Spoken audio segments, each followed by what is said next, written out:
everybody, and welcome back to P2P Vacations. I'm Kayla. And I'm Crystal. And this is video 2 of our new cruisers how-to video series. Yes, today's subject is planning your budget. And this could be a little daunting. You don't know exactly how much you should bring, how little you should bring, kind of what's expected of you. So we're going to kind of break it down into a few of the categories that we plan for when we're planning our budgets. And maybe if you're lucky, we'll give you a little insight into what we bring. So the first part of the budget really depends on how you're traveling to your cruise. Right. So whether or not you're close enough to drive down to the port, or whether you're really far away and flying is your really only option to save your sanity. Yes. I would say we usually choose to drive down. We are only at the most about 9.5, 10 hours from Miami being the farthest cruise port that we've done. Right. So. Well, not really. Seattle. Okay, yes, but we flew to Seattle. We're not crazy. So, yes, I'd say 85% of the time we choose to drive. There's 3 grown adults. We can all take turns. It breaks down to 3 hours each of driving, and it's not super bad. We tend to drive overnight, helps break down the traffic that can be in Florida, which is crazy. So when you're driving, you have to think about your gas budget, your parking budget, and your hotel budget for the trip down and back, along with food to feed yourself, because we don't want you to starve on your drive. The buffet from the cruise does not start in your car. Right. So you still have to pay for that food. And road trip snacks can get out of hand. They can. So, just make sure that you are planning, your hotel once you get down there. If you're wanting to stay super close to the port, it's going to be pricey. We've looked into Miami, staying in downtown Miami, right there at Bayside, which is 2 minutes from the port, you're going to run $300 to $400 a night for a hotel room. I know that a lot of people in our group for the Christmas cruise in December for the Mardi Gras to Port Canaveral are finding rooms that are $500 a night. So we tend to stay a little farther out, gives us a little bit of a drive the next morning. We tend to stay in Fort Lauderdale versus Miami, so it's about an hour, depending on traffic. We tend to stay, we stayed in Daytona in our last Port Canaveral trip. That was about an hour and a half. Now, normally when we stay in Port Canaveral, we don't find prices to be that astronomical. Right. That was just because we were driving late and we were exhausted, so we stopped in Daytona. So just do your research, and if you're wanting to save money, maybe look further out from the cruise port. Right. And driving at night definitely helps. Yes. So look into that as well, and maybe plan to do that for your trip if you can. Yes. That will definitely save some time and money. Yes. So then you're going to be looking at parking. Yes. Down there. We tend to park at third-party lots and shuttle over. You're going to save, I think, $50 to $60, especially in Miami. And Port Canaveral, we've noticed both of those, the pricing at the ports are pretty high. Yeah. Port Canaveral's was better, so we did park at Port Canaveral's parking lot in March. And so it's a possibility again for December, but I know a lot of people there use GoPort. So just look up the port. You just Google Port Canaveral parking prices. It pulls up. And then you, again, just Google Port Canaveral third-party shuttle parking, for cruises. It'll pull up you some options. So do the math. See if you want to bother with parking in a third party and having to go through the shuttle system and go, because you have to tip your shuttle driver. Then you're tipping your, so it does add a little bit more in the tipping department, but you are still saving money overall from the parking prices. Right. And, obviously it's going to add a little bit in the food budget. Yes. You've got airport food, versus the travel down food. I mean, it's going to be close, but think about that too. Right. Now, excursions. But okay, so hold on. Even flying down, we would always recommend you fly down the day before. So even flying, you should be looking up hotel prices. Yeah. Because you're gonna want to be there the day before, especially with how flights are currently, with everything's being canceled willy-nilly. Like you would hate to have a 7 a.m. flight and you're supposed to be in Miami at 10. It's not gonna, and your flight gets canceled and your flight doesn't leave till 4 o'clock. Oh yeah. You'd miss the ship. There'd be no point in going. Mm-hmm. So always plan to fly down the day ahead, drive down the day ahead, so that you're there just in case any accidents arise. So always plan to have that hotel room night. Yes. So excursions, that goes back to video 1. Right. So you would already kind of know what you're looking to spend in your excursions based on what you had already kind of planned to do. Right. That way your budget is already kind of healthy. Like okay, I picked to do this, this, and this, so I have to have this, this, and this price. Now for us, we usually kind of try to cap our excursions at about $200 a trip. That, like maybe we'll do one bigger excursion and then 2 smaller ones. Right. Or, 2 medium-sized ones and a smaller one. That's kind of what we did on the Horizon. We did one that was pretty expensive, and then we did 2 that were like $50. Yeah. And they were more than worth it. So, definitely, make sure that you kind of know what you want to do going into it and then plan, accordingly. Right. And if you've researched the port and they may have a pool in the port or a beach nearby, you may not even have to plan an excursion. You can just use the free amenities there. Exactly. And use that excursion money wisely. Yes. So our next is drinks on the ship. We tend to get the drink package. We tend to drink on the ships. If at home you're a drinker, get the drink package. It's going to work out better in the end for you. If you find at home that maybe you're 1 or 2 a day, even if you're on vacation at home, I wouldn't bother. Right. I mean, you're gonna waste money. So, definitely that is a personal preference. Most lines, the highest price drink is about $12.75, $13. So, beers are $8, $9. So, just know that if you're a drinker, I would definitely just go ahead and get it. Even if you're you would cap it at 4 or 5 a day, you're gonna come out even. Right. So, just think about that. Specialty dining as well. Yes. The ships do have specialty dining restaurants that are an additional charge. And they're not required, so don't feel like, you have to go to them. But if it's something that you think you'd enjoy, most of them, I believe, the highest one is $55 a person, and that's for the steakhouse. So, just look through them. If anything catches your eye, just know that, you might be interested in trying those out. Yeah.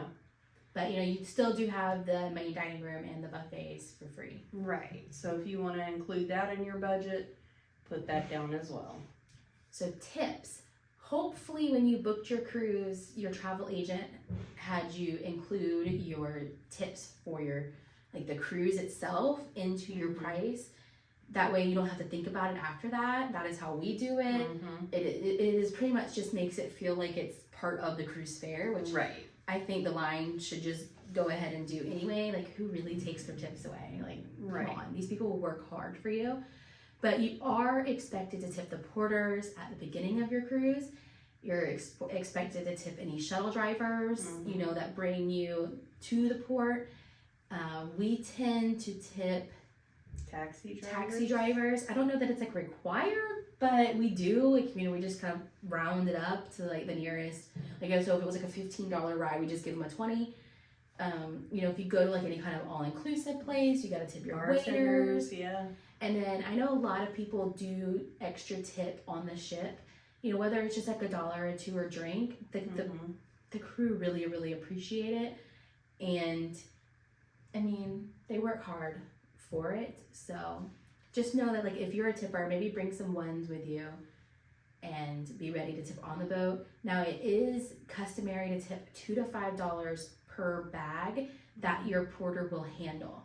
Yeah. So if you bring 4 suitcases, you're looking at like $8, $8 to $10 just to pass over to them before the cruise. If you choose to use a porter at the end of the cruise, then again, you would tip them $2 to $5 a bag.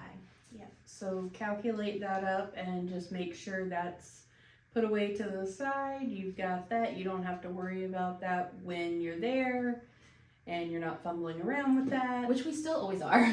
We're always just like, oh God, I forgot. We need to do this.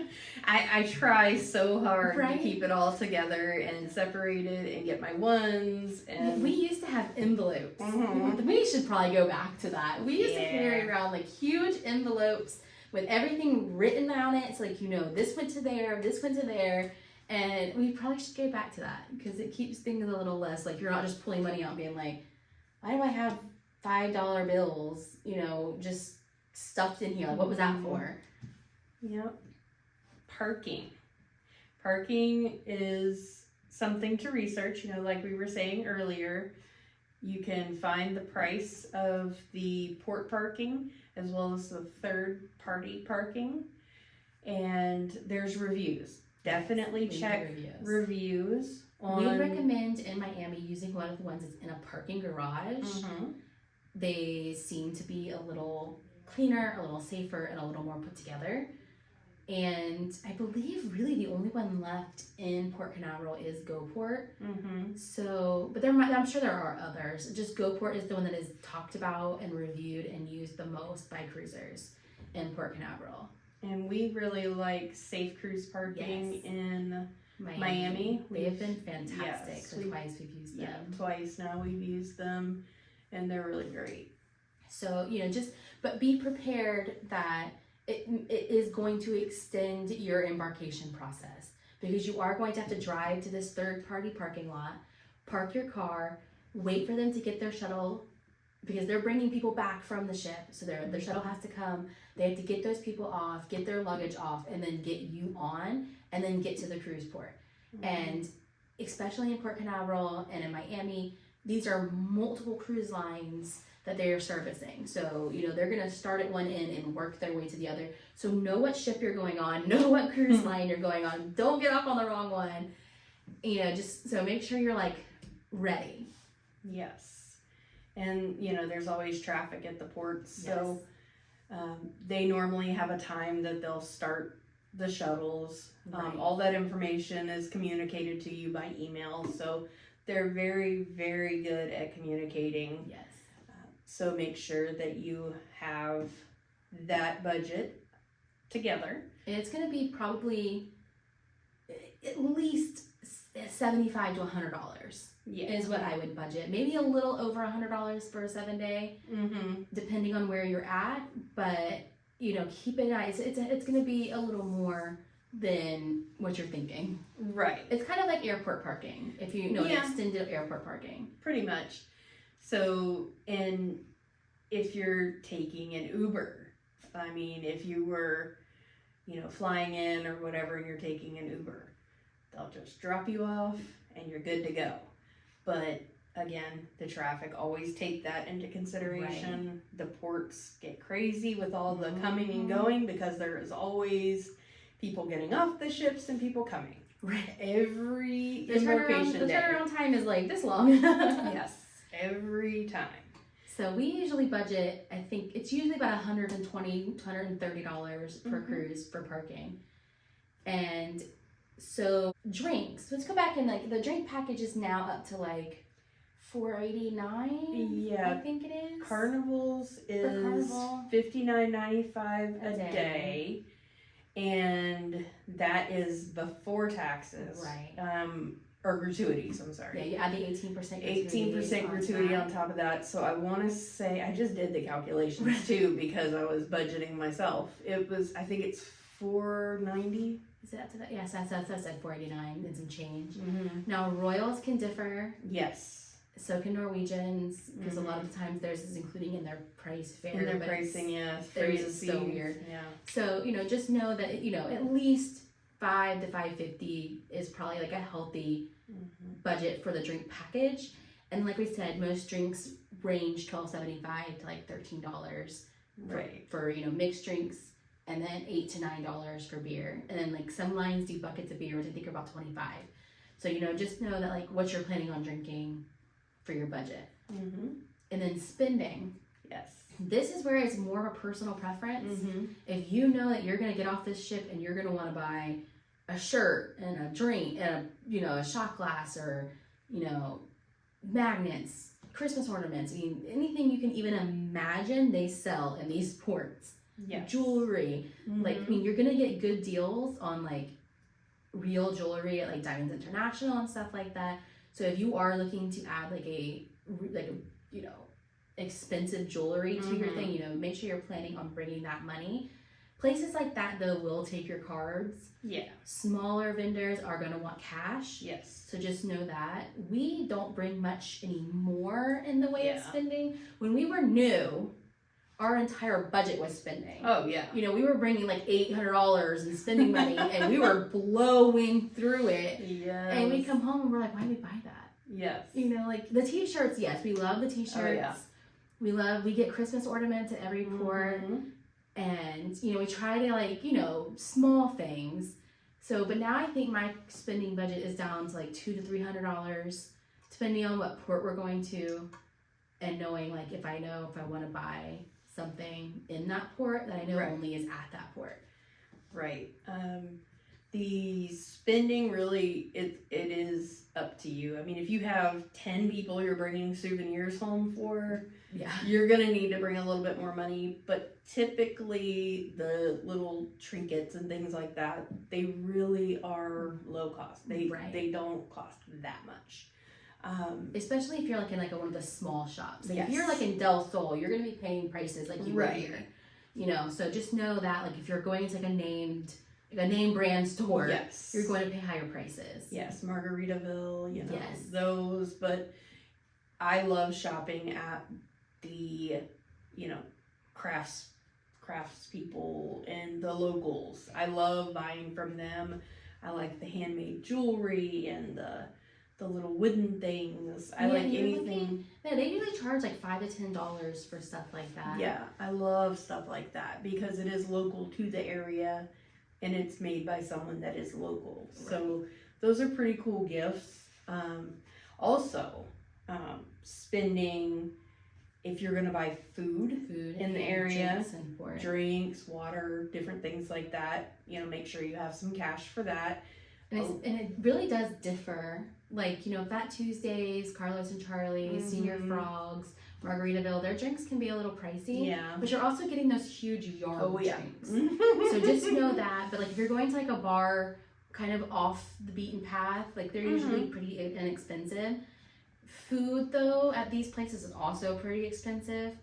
We typically don't eat at those places. We kind of find somewhere else and we eat there, and it's usually like more moderately priced. Yeah.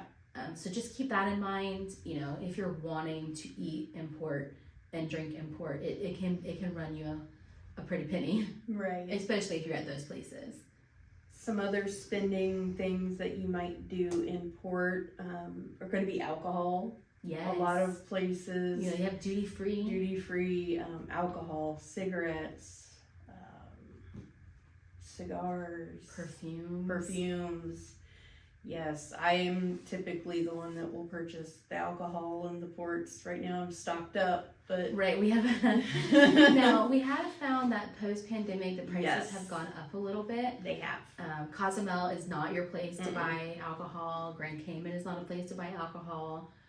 Where have we found? Nassau was definitely not the place to buy alcohol the last time we were there. Years ago, it was amazing prices. Years ago we went to Belize and we're buying like handles of what's it called? Captain Morgan for like $12. So always look into these places. A lot of times they are having sales. It'll be like 4 for $40 or that's what we do a lot with Bacardi. They do the 4 for $40 sales, especially on the ship. Yes. So just know that, if you want to have alcohol at home, you might have, to plan extra for these prices. Yeah. Yeah. Oh, so make sure that you have the room in your suitcase and the money for that. And boat spending. Let's see. Oh, yes. So this will be money that you put on your sale and sign card. Yes. If you have the drink package, you don't have to worry about having any extra on there for that. If you don't, that is where you would put your drink budget and then any kind of spending that you want to do in the shops on board. And now you can add money at any point. So if you decide on day 3 that you want to go below $400 in the casino or in their shops, like you can go to the guest services desk and add it. They have kiosks that you can add it, or you can be using your card. Clemmy. Okay, bye, Clem. And we're back. Had to save the cat. So you can always add more money to your ship card. Now we choose to do cash because when you use your card on the ship, they put a hold on it. Yeah. And then so like let's say you have $400 on this card, and that's what you know you're putting on in order to use on the boat. Like they'll use a $250 hold to begin with, and then once you are reaching close to that number, they put another $250 hold. So if you don't have $500 in there, you could be in trouble. Yeah. So, just keep that in mind. We just always use cash. It's a lot easier for me. I know how much is on there, how much I'm spending, and I can kind of control my budget that way. And then at the end of the cruise, we typically will go and take it off just like an ATM. Right. And take it home with us. Or they'll mail you a check if it's over $10. If you leave it and it's under $10, they donate it to Groove for St. Jude. So just know if it's under $10, you won't be seeing the check if you leave it on there. Right. So if you're a gambler, put that in your budget. Make sure you have that together before you go. Obviously, the perfumes we said. Anything, have a miscellaneous budget. You never know if you're going to need any toiletries or anything, medications, anything like that. Right. Any of those little miscellaneous things. They do have some things on the ship. And it's going to be a little higher price than you would get at home. So, just be prepared. Yep. But you can get those with your sign and sale card. And photos. You can purchase photos on the ship. We haven't purchased a photo in so long that I couldn't even tell you like what their pricing is right now. Yeah. So they have different packages, but I mean it's been a while, but I feel like a single photo is either 10 or 20. Yeah. I have a feeling it's probably 20. But they also do have, I think, online where you can see like a photo package and pre-purchase. Oh, are they doing that now? They've been talking about it with the whole new Pixels thing they've been doing. So yes, that's kind of our budget, our budget breakdown, So just make sure that you kind of know going in, like if you only want to spend a certain amount when you're there, just take that amount and divvy it up into each place. So that way, you know how much you're giving each category, and that way you're comfortable with your budget.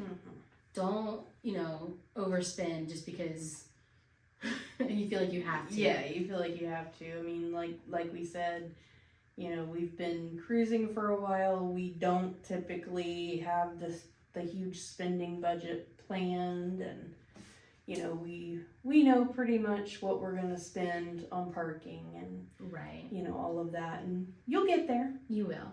And I will say, I know a lot of first-time cruisers feel like when they get to port, like the night before, they have to stay in this really nice, fancy, swanky hotel. You don't. Don't feel pressured because everyone in your Facebook group is.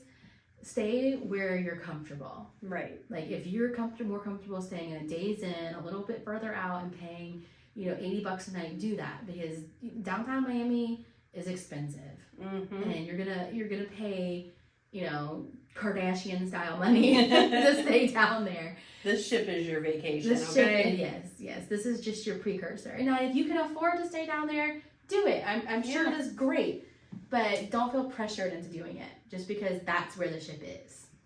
I mean, it is great to see the ships in the morning, but you're gonna get on it either way. Right. You can drive down there and see. We've done it. Yes, we have driven over the bridge to the left in Miami and been like, hey, we're getting on you.